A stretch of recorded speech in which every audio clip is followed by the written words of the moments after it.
What civilians never understand about war. And to start off with, here's one that even veterans might not know, which is that front lines are not set in stone. At places, they span in either direction by 15 kilometers, and in others, they're 100 meters apart. There is not a soldier placed every 2 meters on the front line checking for Russians. It's pockets of bunkers, even kilometers apart, with overlapping sectors of fire. And in the age of drones, this is even less so. And you can, like I did at the beginning of the war, walk a kilometer into Russian-occupied territory without even knowing it or firing my rifle. This happens all the time. Patrols slip in through the cracks, and they'll find themselves very deep into enemy territory on both ends. War is not infantry anymore, it is drones. I've said this on my channel many times, but most of the deaths are from drones, either directly or indirectly, like it's calling in artillery. That's something I've noticed on my channel a lot recently, which is that people really want to see that infantry GoPro footage, but you're going to be hard pressed to find any nowadays. I mean, you're going to find it from Azov, you're going to find it from some other professional groups, but the reason is that drones are locking it down like crazy. It's not like the beginning of the war in Ukraine, 2022, 2023, where you can push up 50 meters away daily. That's something that happens only with a lot of preparation beforehand, taking out drone teams, a lot of reconnaissance, a lot of planning, route planning, because there's so much mines, and then eventually they can get in. And here's one that still people don't seem to understand, which is that combat, actually firing a rifle, is like 1% of the job. Most of the job as an infantryman is not going to be shooting somebody in the face. It's going to be pulling logistics out of the truck and moving into the base. It's going to be building and working on your bunker. It's going to be training and waking up early and drilling. That is most of it. And in combat, it's mostly patrolling. It's mostly sitting down and being bored as artillery hits you. And when artillery hits you, it's almost always luck to survive. If you survive, you are a lucky person that day. When you hear that somebody went on a mission, just know that they didn't come back for anything short of a miracle. The amount of close calls is ridiculous, and it'll leave somebody getting shivers when they think about it for the rest of their life, including myself. Air superiority is still super important. Just like some may remember the Gulf War or anything doing with Iraq, having air superiority is the number one thing still. Russia has a much larger air force than Ukraine, but Ukraine's air defense systems still get the job done to keep them away from performing JDAM strikes right on infantry positions. So Ukraine might not be the best way to explain this, but look at what the US did to Iran, where they bombed all the missile silos, and they went hundreds of kilometers deep into enemy territory to conduct strikes. Plus, drones, they're in the air. They are a part of air superiority, once again proving the point.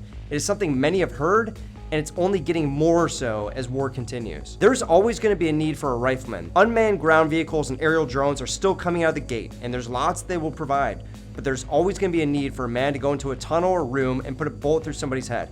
That'll never go away. Robot dogs or armed drones, they're a part of it, but they'll never have the ingenuity or the slipperiness as a human who's able to use his head and overcome even thermal imaging with an umbrella. Not everyone takes a video of what they're doing. The heroes that I look up to never took a video, or rarely do. It's not that it's wrong or right, but just take their word when they tell you a story. That is, if they aren't the type to embellish. Speaking of that point, yes, many veterans lie, but sometimes it's true lies. I would never do that, especially having a YouTube. My accountability is right in front of you, and the countless people who've witnessed what I talk about publicly. But there are people who should have shut their mouth long ago, but keep going on with their lies. Just remember, not everyone is a Navy SEAL or a sniper, so be careful and ask for credentials if it's important. There's no music in war. There's no glory. It's just panic. There's no main character or a protagonist. It's people with a job doing that job. Some are better than others, but that's about it. Going on with that, even for infantrymen, most of the time it's just a normal job. You wake up, you do some training or load up logistics, you work on a base. That's the majority of the time. I already kind of spoke about that, but definitely worth saying again. War eats everything. I think it's something that everybody already saw in Gaza, but also in Ukraine. I found that civilians oftentimes underestimate how much war consumes. It's not just lives and lives of soldiers, but economies, families, future generations. In Ukraine, entire towns are erased. Infrastructure is destroyed. Farmland is mined. It is not just fighting soldiers. It is society being ripped apart. Another one I've heard is riflemen, infantry are stupid. It's absolutely false. There's so much going on in an infantryman's head when he's on the front line, much more than the danger and shooting a rifle. You have to understand ballistics, you have to understand patrolling techniques, you have to understand communication, how to follow a leader, you have to understand dispersion, you have to look around you and do all this live. They're brothers, husbands, and fathers, not just some low-income, uneducated people, but rich and affluential. In the units that I've been in alone, I've served or been alongside men who were orphans. I've been around professional jewelers, kindergarten teachers, movie directors, photographers, painters, full-time soldiers, captains, sheriffs, and there's been me who grew up in a middle high-income family and neighborhood where I could have become an engineer. They are not dumb, they are just maybe less risk averse or told to go here and do this when their country was invaded. They're drafted. Everything a soldier has, he carries into battle. It weighs a lot, and it is exhausting. You have to patrol there with all that gear. So when you watch this combat footage, it's not like Hollywood where they have unlimited ammunition and they aren't burdened by 15 kilometers carrying 80 kilos of gear. The reality is they are human and it is their job. It's real life and there's no actors. Hand-to-hand combat isn't that huge of a deal. Yes, it is a good idea to have a background of it, grappling at least. And it could come down to that. But even in very close situations, a meter away, I've heard from my friends and I've seen online, you'll probably be engaging with a rifle, not slitting his neck with a knife. Deaths are not usually quick. It is minutes or hours or days of being targeted. And then you get hit.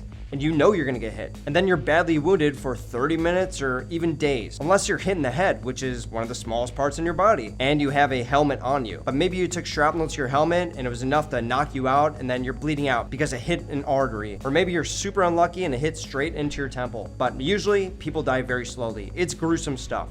Stuff that makes even trained soldiers or drone pilots throw up when they see it. It is really bad, and you get a taste of it on YouTube, but you don't get the full picture. Explosions don't launch you. You feel a punch to your chest, it hurts and stuns and rocks your brain, which gives soldiers traumatic brain injuries, but that's about it. Unless it lands right on top of you, you're not gonna be thrown 10 feet in the air. You're gonna be pushed to the ground at the very most, in most instances. It depends on the bomb. And to hammer in that point, the last point, grenades are not that powerful.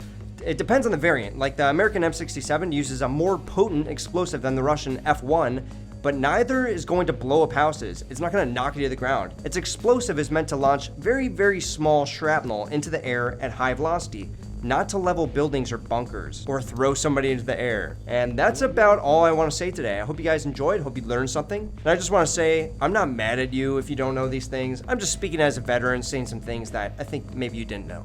So anyway, thanks for listening. Talk to you guys in the next one. Peace. Road is clear.